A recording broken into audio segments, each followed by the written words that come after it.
Hallelujah, praise the Lord. प्रभु यीशु मसीह में मेरे सभी बहन भाइयों को जय मसीह की।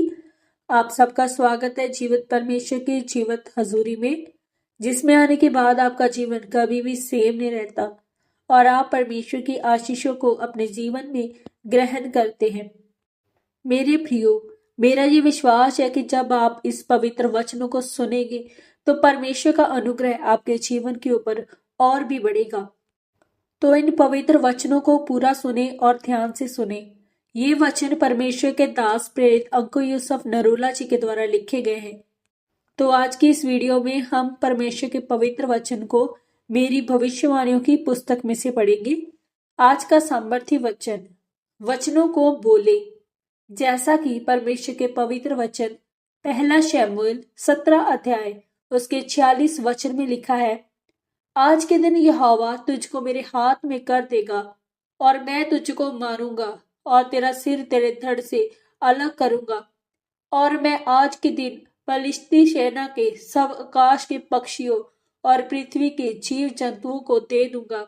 तब समस्त पृथ्वी के लोग जान लेंगे कि इज़राइल में एक परमेश्वर है।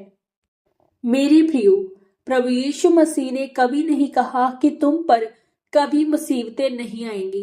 परमेश्वर ने कहा कि तुम पानी में से होकर तो जाओगे, पर पानी तुम्हें डुबा नहीं पाएगा। तुम आग में से होकर तो जाओगे, पर वह आग तुमको जला नहीं पाएगी। तुम्हारे दुख, बीमारियां तुम्हें मार नहीं पाएंगे। ये सब कुछ मेरी महिमा के लिए होगा, पर आपको अपनी मुसीबतों को परमेश्वर के वचनों के द्वारा अपनी जिंदगी से दूर करना पड़ेगा।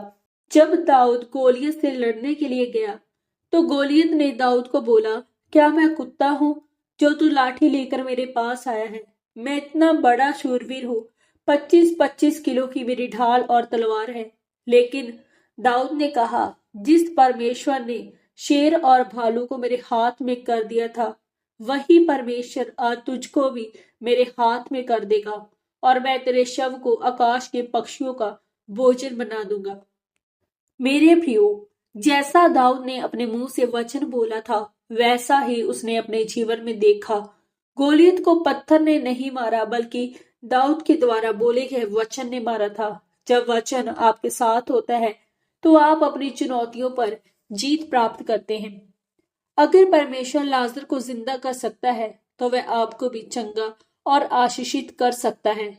पर जब आप पर मुसीबत आती है तो परमेश्वर देखता है और शैतान भी देखता है कि आप कौन से वचनों का इस्तेमाल करते हैं और आपके मुंह के शब्द क्या हैं, और वह निर्धारित करते हैं कि आप कैसी जिंदगी जिएंगे और कहां तक पहुंचेंगे। मेरे प्रियो, परमेश्वर ने कहा कि मैं अपना वचन भेजकर अपने लोगों को चंगा करता हूं। जो कुछ भी आप देखते हैं वह सब कुछ परमेश्वर ने अपने वचन से बनाया है।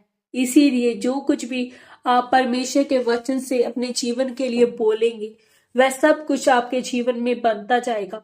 आपको अपने जीवन में वह नहीं बोलना जो शैतान आपको दिखा रहा है, बल्कि वह बोलना है जो परमेश्वर के वचन में लिखा है। अगर शैतान आपकी रिपोर्ट से बोल रहा है कि तुझको कैंसर है, तो आपकी रिपोर्ट पहले से ही स्वर्ग से आ चुकी है कि यीशु मसीह के गोले खाने से आप चंगे हो चुके हैं। इसीलिए अपने जीवन के हर हालात में परमेश्वर के वचनों को बोले, और जो कुछ आप अपने जीवन के लिए बोलेंगे वही आप अपने जीवन में बनता हुआ और अपने आप को आशीषित होता हुआ देखेंगे। आमीन। तो आइए अब हम इन पवित्र वचनों के अनुसार जो हमने सुने हैं प्रार्थना को करें। सर्वशक्तिमान परमेश्वर, इस वचन के लिए मैं आपका धन्यवाद करती हूँ। परमेश्वर, मैं प्रार्थना करती हूँ कि आपकी आत्मा के द्वारा जो भी वचन मैं अपनी जिंदगी के लिए बोलूं वह मेरी जिंदगी में पूरा हो। परमेश्वर, अपना अनुग्रह मुझ पर करे ताकि मेरा ध्यान हमेशा आपके वचनों पर लगा रहे। प्रभु यीशु मसीह के पवित्र और सामर्थी नाम में हम मांगते हैं। आमीन, आमीन और आमीन। आज के इस पवित्र वचन के पढ़े और सुने जाने के द्वारा परमेश्वर आप सबको बहुताई से आशीषित करे। सबको जय मसीह की।